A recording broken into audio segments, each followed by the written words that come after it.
UPPCS परीक्षा की तैयारी करने वाले समस्त अभ्यर्थियों को मैं बहुत ही अच्छी खबर देना चाहता हूं, जो अंदर की खबर है और जो हो रहा है। वीडियो को ध्यान से सुनिएगा, क्योंकि आप लोगों का प्रयास सार्थक हो रहा है और लगभग लगभग फाइनल डिसीजन हो चुका है। पूरी खबर के लिए वीडियो को पूरा सुनते रहें। साथ साथ अन्य भर्ती खबरों के लिए इस वीडियो को ध्यान से सुने, क्योंकि जो भी खबर दूंगा 100% ऑथेंटिक होगा। देखिए, पीसीएस परीक्षा एक ही दिन में कराने के लिए आप लोगों ने काफ़ी प्रयास किया। यह बात सत्य है। यह भी बात सत्य है कि आधिकारिक नोटिस अभी परीक्षा को स्थगित करने को लेकर नहीं आया है, डेट बढ़ाने को लेकर नहीं आया है, लेकिन आयोग के कानों तक बात पहुंच गया है। पूरी खबर बताऊंगा, उससे पहले आप लोगों के लिए एक बेहतरीन बुक। अगर आप गरीब तबके के हैं, आपके पास पैसा नहीं है, आप बेहतर तैयारी नहीं कर पा रहे हैं, तो मैं एजुकेशन पर्पज़ के लिए यह आपको बताने का प्रयास कर रहा हूं कि आप कम पैसे में 800 से ज़्यादा भर्ती परीक्षा की तैयारी आसानी से कर सकते हैं। अगर आपको कम पैसे में चाहिए तो आरसीएन कूपन कोड का यूज़ करके आप अपनी तैयारी को बेहतर करें। तो आइए जान लेते हैं। तो आपकी तैयारी में लगेगा चार चांद। अगर आप बेहतर ढंग से तैयारी करना चाहते हैं, सिलेक्शन चाहते हैं और आप चाहते हैं कि आप किसी भी परीक्षा में बैठें तो आपका सिलेक्शन हो जाए, आपको सरकारी नौकरी मिल जाए, तो आपके लिए टेक्स्ट बुक लेकर आया है सिलेक्शन दिवाली। आपको बता दें, सिलेक्शन वाली दिवाली ऑफर में आपको 29 से 31 तारीख तक ही लाभ मिलेगा। अगर आप आरसीएन कूपन कोड का यूज कर देंगे तो 12% का डिस्काउंट मिल जाएगा। 395 रुपये में एक साल आसानी से टेक्स्ट बुक के प्लेटफॉर्म पर भर्ती परीक्षा की तैयारी कर पाएंगे। 800 से ज़्यादा भर्ती है, 80,000 से ज़्यादा मॉक टेस्ट है, यूनिक प्रश्न है जो कि भर्ती परीक्षाओं में पूछे जाते हैं और आप पढ़कर खुश हो जाएंगे। आप कहेंगे कि अब हमें संजीवनी मिल गई है, अब सिलेक्शन होने से कोई नहीं रोक सकता है। अगर आप इस ऑफर का लाभ उठाकर अपनी तैयारी को बेहतर करके सरकारी नौकरी पाना चाहते हैं, माँ बाप का सपना पूरा करना चाहते हैं, तो डिस्क्रिप्शन बॉक्स में लिंक है, उस लिंक पर क्लिक करके आप अपनी तैयारी को चार चांद लगा सकते हैं। सबसे कम पैसे में एक साल के लिए आप देखिए, आपके सामने 395 रुपये लिखा है।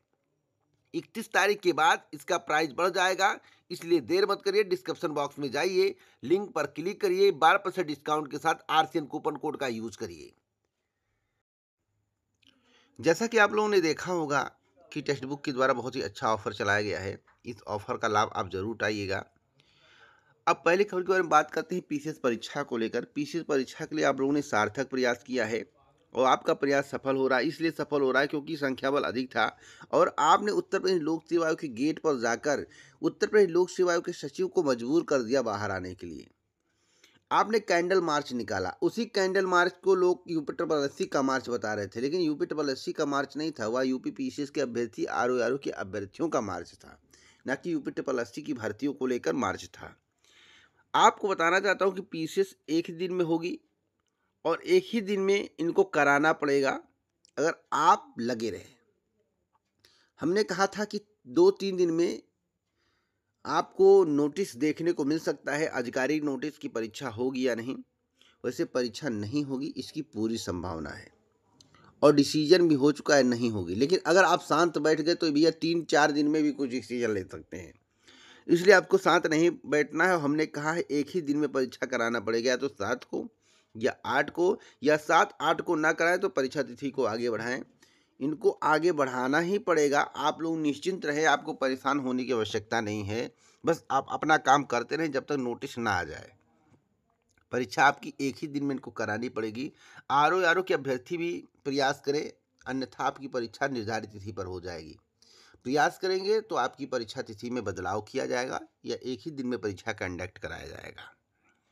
आपको बताना चाहता हूं कि मंगलवार को जो है फूलपुर के सांसद प्रवीण पटेल को अभ्यर्थियों ने ज्ञापन भी सौंपा है और उन्होंने आश्वस्त किया है कि अभ्यर्थियों को किसी प्रकार की असुविधा नहीं होने दी जाएगी।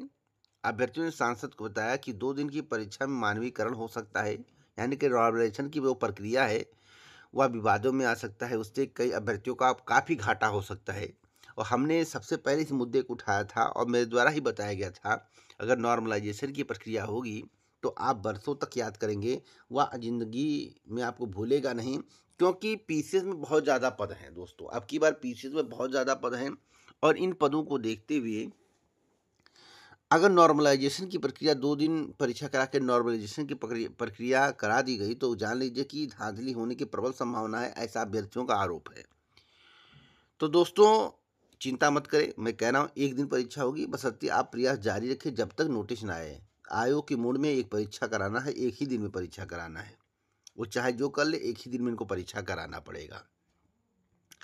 अब उत्तर प्रदेश शिक्षा सेवा चयन आयोग की बात करेंगे। देखिए, शिक्षा सेवा चयन आयोग बहुत सारे बदलाव कर रहा है। प्रदेश सरकार ने हाल ही में ऑनलाइन माध्यम से अध्याचन भेजने की व्यवस्था को अनिवार्य कर दिया था। यह व्यवस्था सभी भर्ती संस्थानों पर लागू की गई थी।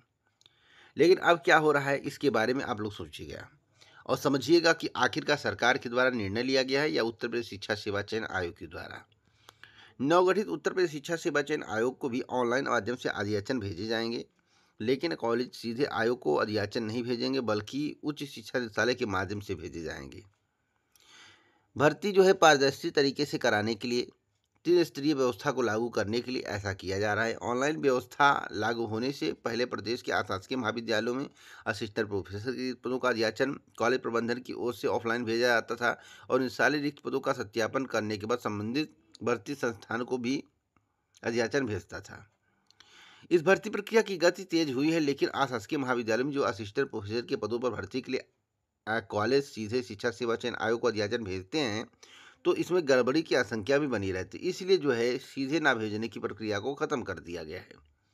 उत्तर प्रदेश शिक्षा सेवा चयन आयोग जो है अब ऑन बोर्ड हो गया है और ऑनलाइन अध्याचन प्राप्त करने के लिए तैयार है। उच्च शिक्षा निदेशालय के सूत्रों का कहना है कि बीते दिनों शिक्षा सेवा चयन आयोग की अध्यक्षता अफसरों के साथ बैठक कर इस बारे में चर्चा की गई थी। हमने बैठक के संबंध में भी आपको जानकारी दी थी, आप लोगों को मालूम होगा। और प्रबंधन से सीधे अध्याचन स्वीकार किए जाते हैं तो इसमें गड़बड़ी होने की आशंका बनी रहेगी, क्योंकि शिक्षा सेवा चयन आयोग के पास रिक्त पदों के सत्यापन की कोई व्यवस्था नहीं की गई, इसलिए सीधे अध्याचन नहीं भेजा जाएगा। एक बड़ी अपडेट और दी गई है इसमें, जो बैठक हुई थी उसमें निर्णय लिया गया कि अध्याचन भेजने के समय परिणाम जारी करने की प्रक्रिया भी त्रिस्तरीय व्यवस्था से लागू करने की तैयारी है। अगर परिणाम जारी करने की त्रिस्तरीय व्यवस्था लागू होती है तो शिक्षा सेवा चयन आयोग पहले उच्च शिक्षा निदेशालय को रिजल्ट भेजेगा। निदेशालय की वेबसाइट पर रिजल्ट आने के बाद एनआईसी को परिणाम भेजा जाएगा और एनआईसी की ओर से अभ्यर्थियों के प्लेसमेंट लेटर जारी किए जाएंगे। यह भी व्यवस्था की गई है। दोस्तों, व्यवस्थाएं अच्छी हैं, परंतु अगर आप परीक्षा के बारे में पूछेंगे, अन्य परीक्षा के बारे में पूछेंगे तो समस्त परीक्षाएं मार्च से पहले होने के कोई चांसेज नहीं हैं और दिसंबर माह से एजेंसी के चयन की प्रक्रिया शुरू की जाएगी। अब जल निगम की भर्ती को आप लोग जानते होंगे, जल निगम की भर्ती में घोटाला हुआ था। घोटाले में बाहर हुए थे चयनित अभ्यर्थी, लेकिन हाईकोर्ट ने उन्हें बहाल कर दिया। भाई, हाईकोर्ट ने बहाल किया है तो उसका रीजन है भैया, गड़बड़ी कौन किया उसको सजा दीजिए, बच्चों को सजा क्यों दिया जा रहा है। आपको बता दें, कोर्ट ने CFSL जांच रिपोर्ट में दागी पाए गए 169 को छोड़कर शेष चयनित अभ्यर्थियों की सेवा बहाल करने का आदेश दे दिया है।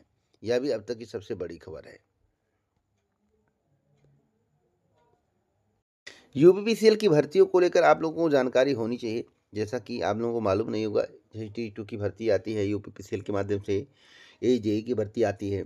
और आप लोग पूछ रहे थे कि सर भर्ती आएगी या नहीं आएगी, कब तक आएगी, तो मैं आप सभी को बताना चाहता हूं कि UPPCL की भर्ती में भी विलंबित होगा, यानी कि विलंब होगा। और जो जानकारी प्राप्त हुई कि UPPCL की जो भर्ती उत्तर प्रदेश अधीनस्थ सेवा चयन आयोग से कराने की बात चल रही थी, उस पर अभी विराम लगा हुआ। ऐसा नहीं कि कराया नहीं जाएगा, कराया जा सकता है, लेकिन अभी काम पर विराम लगाया गया है। अभी अंतरिम जो है आदेश, अंतरिम डिसीजन सरकार को लेना है। सरकार के द्वारा अभी अंतिम डिसीजन नहीं लिया गया है, तो अभी आपको UPPCL की वैकेंसी के लिए लंबा इंतजार करना पड़ेगा। वैसे कोई अपडेट आगे मिलेगा तो इस चैनल के माध्यम से दिया जाएगा। पूरा वीडियो सुनने के लिए आप सभी का दिल से धन्यवाद।